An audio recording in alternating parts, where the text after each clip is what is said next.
আমাদের দেশ না। যদি বিশ্বব্যাংকের তথ্যের কথা বলি, আমাদের সরকারি তথ্যের কথা বলি, তাহলে দেখব তারাই বলছে এই সময় প্রায় 28 থেকে 30 লক্ষ মানুষ বেকার হচ্ছে। তার মধ্যে 18 লাখ হচ্ছে নারী। আমাদের অনেক কলকারখানা বন্ধ হয়ে গেছে। তা সুতরাং এই জায়গাগুলো কিন্তু আমরা দেখছি সংকটের মধ্যে আছে। কিন্তু এই সব কাজ অন্তর্বর্তীকালীন সরকার করতে পারবে আমি আশা করছি না। কিন্তু অন্তর্বর্তীকালীন সরকার যখন নিজে বিনিয়োগের কথা বলেন, কর্মসংস্থানের কথা বলেন, তখন তো তাকে দায় নিতে হবে। আমরা মনে করি নির্বাচিত সরকার ছাড়া এইটা তারা করতে পারবে না। সুতরাং একটা নির্বাচনী ধারায় আমাদেরকে যাওয়া দরকার।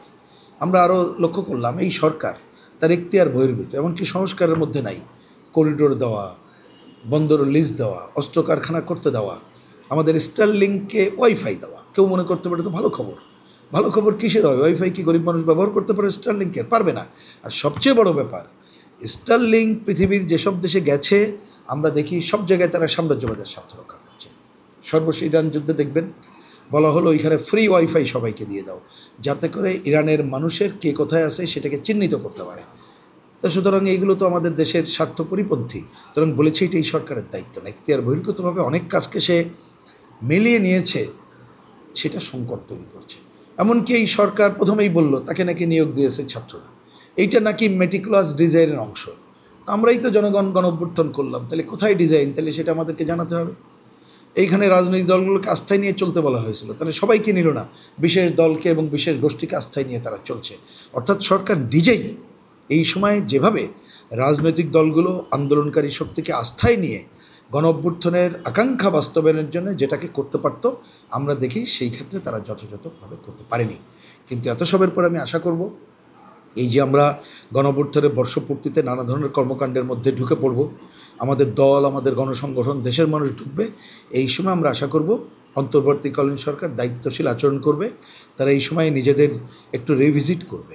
এই সময় তারা কী কাজ করেছে এই 11 মাস, সেইটার শ্বেতপত্র দেশবাসীর সামনে তুলে ধরবে এবং আগামী দিনে এই সময়ের মধ্যে নির্বাচনের সুনির্দিষ্ট তারিখ ঘোষণা এবং অবশ্যই প্রয়োজনীয় সংস্কার করে এটা করার জন্য নির্বাচন কমিশনকে বলবে।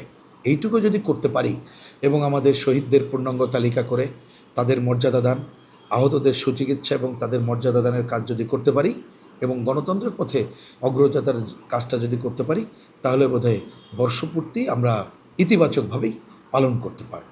একই সাথে আমি সরকারের প্রতি এই আহ্বান জানাবো যে আজকে এই সংস্কার আলোচনায় অনেক বিষয় এসেছে, সেই বিষয়কে আমরা ইতিবাচকভাবে দেখতে চাই। অনেক কিছু একমত আমরা হতে পারবো না, কিন্তু এই যে আলোচনাগুলো উঠলো, মানুষ জানলো, আগামীতে মানুষের মধ্যে যে সচেতনতা গড়ে উঠবে, রাজনৈতিক দলগুলো তারা যদি এটাকে একটু রিভিজিট করে নিজেদের কি কর্তব্য, অতীতের কর্তৃত্ববাদী স্বৈরাচারী সরকার থাকলে জনগণ যে তাকে টিকতে দেয় না, গ্রহণ করে না, শুধু দেশে থাকতে পারে না, দেশ ছাড়া হয়ে যেতে হয়, সেই অভিজ্ঞতা নিয়ে সবাই যাতে কর্মকাণ্ড করতে পারি, সেটার একটা পথরেখার সূচনা হতে পারে। এবং আমি আশা করব ঐক্যমত্য কমিশনের আমন্ত্রণে আমরা যে যাই এবং বিভিন্ন বিষয়ে যে আলোচনা করি, তাতে যে যে পয়েন্টে সবাই ঐক্যমত্য হয়েছি সেটাই সবার ঐক্যমত্য ধরে জোর জুলুম না করে এবং মেজরিটি মাইনরিটি না দেখিয়ে, কারণ মেজরিটি মাইনরিটিতে কোনো ঐক্যমত্য হয় না, ঐক্যমত্য হতে হবে সবার ঐক্যমত্যের ভিত্তিতে।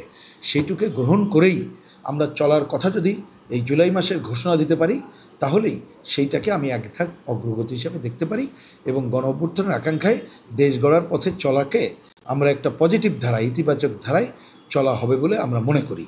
আমি আরেকটা কথা পরিষ্কার করে বলি, আমরা দীর্ঘদিন ধরে বলে আসছি, যদি আমাদের এই চলার পথ ব্যাহত হয়, মনে রাখতে হবে আমাদের কাছে, আমরা বহুদিন ধরে আমরা বামপন্থীরা বলে আসছিলাম, আমাদের দেশে গণতন্ত্রহীন যারা করে রাখতে চায় তারা একটা অপশক্তি, যারা সাম্প্রদায়িকতাকে লালন করে তারা একটা অপশক্তি, যারা এই শোষণ মুক্ত পুঁজিবাদী ব্যবস্থা লালন পালন করতে চায় তারা একটা অপশক্তি, সাম্রাজ্যবাদ আধিপত্যবাদ একটা অপশক্তি। এই চার শত্রুকে মোকাবেলা করা ছাড়া দেশকে আগাতে পারবো না।